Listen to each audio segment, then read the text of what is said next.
औज़ बिल्लाहि मिनश्शैतानिर्रजीम बिस्मिल्लाहिर्रहमानिर्रहीम। अस्सलाम वालेकुम। 5 वक्त की नमाज की पाबंदी कीजिए। ज़बान पर इस्तग़फ़ार और दरूद शरीफ का भी जारी रखा कीजिए सल्लल्लाहु अलैहि व आलिहि वसल्लम। सदका आने वाली मुसीबतों को दूर करता है। अपनी इस वीडियो में मैं आपको सदक़े की मुख्तलिफ़ शक्लें अहादीस के हवाले से बताऊंगी। आप इनमें से कोई सा भी सदका करके आने वाली मुश्किलात और मुसीबतों को दूर भगाएं। रसूल अल्लाह सल्लल्लाहु अलैहि वसल्लम ने इरशाद फरमाया, अपने भाई के सामने तुम्हारा मुस्कुराना तुम्हारे लिए सदका है।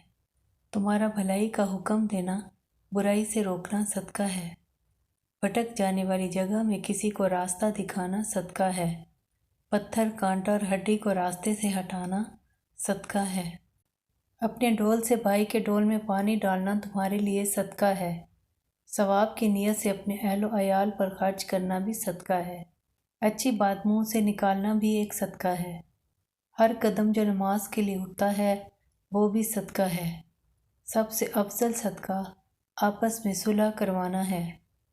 हर मिलने वाले शख्स को सलाम करना भी सदका है। जज़ाकल्लाह।